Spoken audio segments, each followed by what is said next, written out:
बोलो सतगुरुदेव की जय हो।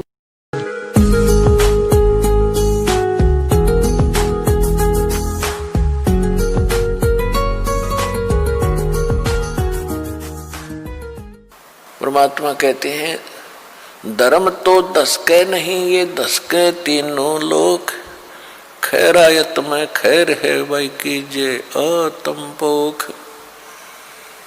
तो मनुष्य जीवन के आपके साथ जो मनुष्य जीवन में संग्रह करोगे ये धन है जो आपका आपके साथ जाओगा।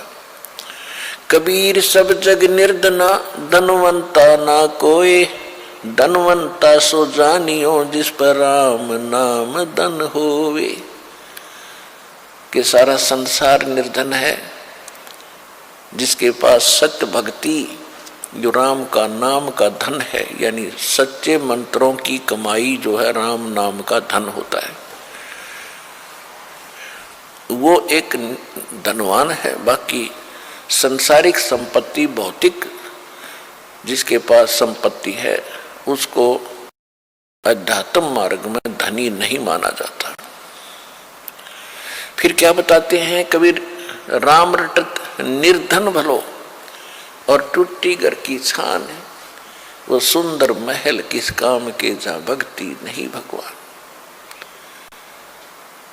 पुण्यात्माओं, आज परमात्मा के बच्चे जिनको दीक्षा प्राप्त हो चुकी है उसके परिवार के अंदर एक मिनी आश्रम बन गया। ऐसा स्थान बनाया जाता है जहाँ भगवान के स्वरूप को रखते हैं, जहाँ परमात्मा की ज्योति जलाई जाती है। सभी उठकर वहाँ प्रणाम करते हैं। सुबह और शाम दोपहर को भगवान की चर्चा चलती है, रमैणी होती है, आरती होती है, सुबह के नित्यनेम होते हैं। फिर दिन में जब भी टाइम लगता है कोई मंत्र कर रहा है, कोई सिमरन सतनाम का कर रहा है, तो कितना माहौल बदल गया। ना उसमें बकवाद बतलावा हो, वो नो बोला वो नो बोला उसका नाश होगा, उनका ऐसे नुकसान होने वाला है, वो ऐसे गलती करते हैं। तो इस तरह की बकवादें बतला के उस परिवार उस घर के अंदर हम ये कुविचार छोड़ देते थे। फिर वो कुविचार हमारे मस्तिष्क में टकराते रहते थे, हमें डिस्टर्ब रखते थे, शांति नहीं होने देते हैं। और जब परमात्मा की महिमा और अमृतवाणी जब स्टार्ट होती है तो कुविचार ऊपर चले जाते हैं और सुविचार उस घर में धीरे धीरे स्थापित होने लग जाते हैं। फिर घर में शांति शुरू हो जाती है। ये तरीका है। अब कहीं भी परमात्मा की चर्चा नहीं, सुबह उठते या तो न्यूज़पेपर पढ़ देंगे जिनमें कोरी झूठ बकवाद भर रखी होती है, समाचार पत्र, या टीवी चलाएंगे समाचार सुन लेते हैं, सारे दिन बकवाद गड़े, या फिर फिल्म देखेंगे। तो जब तक प्राणी के पूर्व जन्म के शुभ संस्कार चलते हैं तब तक वो कुछ भी करता रहे, और सपने में भी भगवान याद ना करो उसको सारे सुख मिल रहे होते हैं। तो संसार ये देखता रहता है, भगत भी डिस्टर्ब हो जाते हैं कि हम भक्ति भी कर रहे हैं, हमें आपत्तियों का फिर भी कोई ना कोई सामना करना पड़ जाता है, और दूसरा व्यक्ति सारा दिन बकवाद करते हैं, शराब पीते हैं, ताश खेलते हैं, राजनीति में बड़े रहते हैं, और कोई भी बुरे काम की कोई टाल नहीं उनके, और वो फिर भी सुखी है। तो इसको देखकर विचलित ना होना, परमात्मा के बताए इस पॉइंटों को, बिंदुओं को ध्यान से सोचना। कहते वो पिछले जन्म के पुण्यकर्मी प्राणी हैं, और जब तक उनके पुण्य चलेंगे वो कितने को वध करो उनको कोई हानि होने वाली नहीं है। और जब उनके पुण्य समाप्त होंगे फिर पाप कर्मों का दौर शुरू होगा। फिर देखना उनके घर में के कैर टूटेंगे, और आप के ऊपर भक्ति करते करते भी दिक्कत आ रही है, तो अगर भक्ति ना करते तो आपका तो सर्वनाश हो जाना था। विचार कीजिए,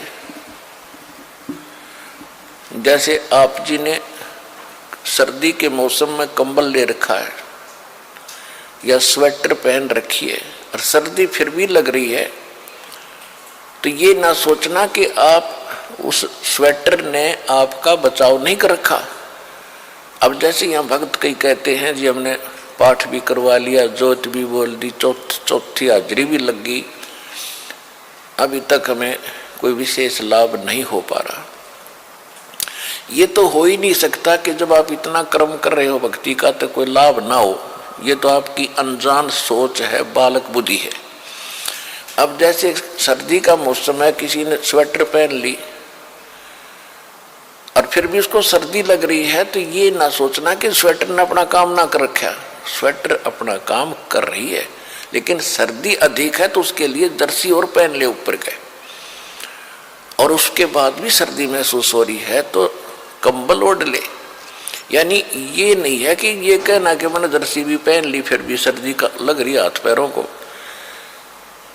तो ये तो अनजान व्यक्ति कहेगा जिसने इस प्रोसेस का पता नहीं, भगवान के मार्ग का ज्ञान नहीं। तो जो आप पुण्य कर रहे हो और विधिवत कर रहे हो, पूरी विधि यहाँ पर प्राप्त है। गुरु जी के बिना दान करना व्यर्थ है। आप जी को सतगुरु मिले, आप जी को विधि मिली है, आपको पूर्ण परमात्मा मिला है, पूर्ण परमात्मा का मार्ग मिला, सत भक्ति मिली है, और फिर आप साधनाएं सही कर रहे हो, तो आप ये ना सोचना कि आपको लाभ नहीं हो रहा। आपके पाप कर्मों की सर्दी घनी है, और ये करते करते भी कहीं ना कहीं से थोड़ी बहुत ठंड महसूस हो रही है। यदि ये ना कर रहे होते तो नमूनिया होकर मर जाते, ये समझ लेना।